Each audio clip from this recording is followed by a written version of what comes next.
Ok, merci beaucoup. Alors, on me dit dans la perspective de 2025 et de l'avènement d'une nouvelle génération à la tête du pays, il aurait donc un projet de loi qui limite l'âge de candidature à l'élection présidentielle. Qu'est-ce que j'en pense? Je voudrais vous remercier et dire que ce qui me gêne dans le débat qui a cours, c'est sa personnalisation. C'est qu'on cite des gens, on semble viser des gens, sinon c'est ce qui est dit, et c'est ça qui est gênant parce que la loi doit être impersonnelle. La loi doit être impersonnelle. La loi ne doit viser personne.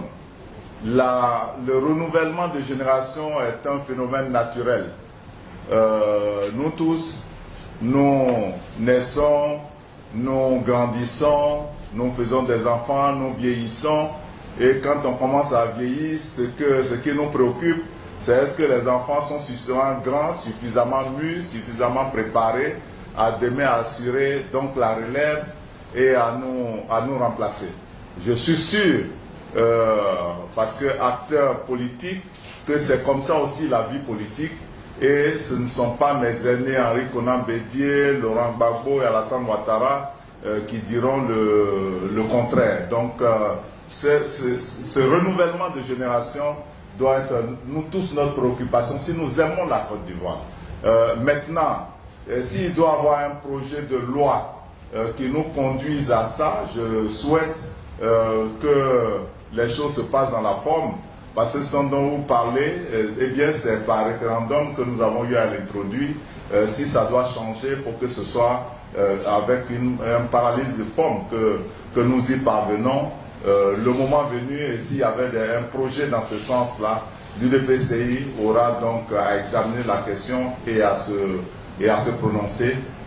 Mais pour le moment, c'est un débat sur les réseaux sociaux et nous n'avons pas discuté fondamentalement de cette question-là ici. Mais je souhaite que ce soit une question, un traitement impersonnel qui soit réservé à l'importante question de la limitation de l'âge à l'élection présidentielle. Étant donné que c'était une ancienne disposition qui a été retirée et donc nous en attendons en tout cas une suite qui nous permette de mener le débat et permettre au peuple de Côte d'Ivoire de délibérer et d'adopter la position qui s'impose.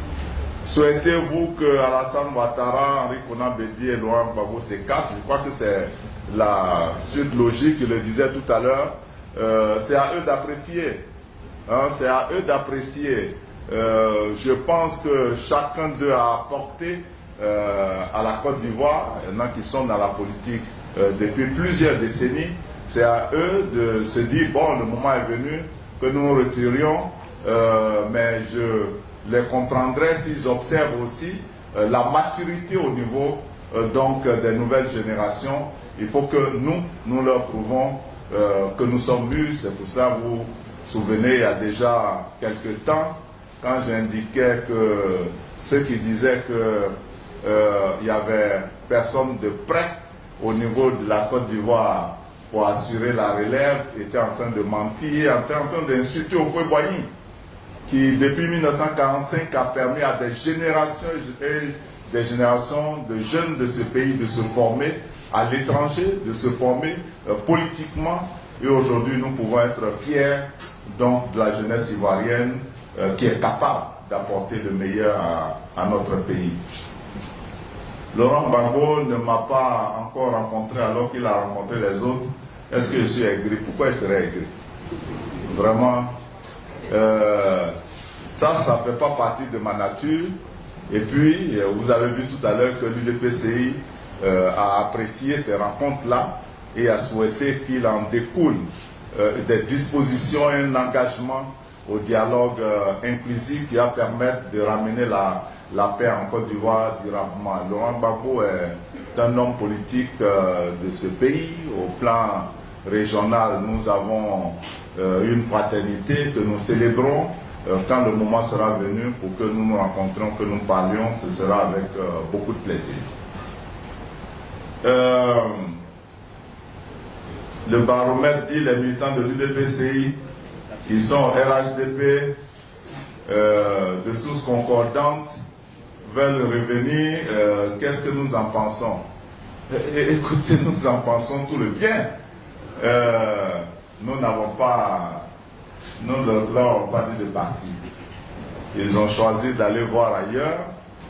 Bon, s'il se trouve que les tabourets deviennent rares et qu'ici au moins nous avons quelques sièges traditionnels solides où nous pouvons être ensemble en attendant que Mabri occupe le grand fauteuil présidentiel pour le bonheur de la Côte d'Ivoire. Ils peuvent revenir et ils trouveront donc des frères et des sœurs qui ont gardé la maison jalousement avec toute leur énergie, quelquefois au risque de leur vie. Et nous l'avons fait en mémoire de Robert Guéhi, nous l'avons fait pour la Côte d'Ivoire, nous l'avons fait par attachement à la démocratie. Le parti se porte bien et se portera de mieux en mieux. Et il y a la place pour tous les Ivoiriens, y compris ceux qui y étaient hier et qui aujourd'hui veulent revenir partager la fraternité qui nous anime. Il y a plus d'autres questions? Il y en a plus. Je vous ai dit que vous n'aurez pas...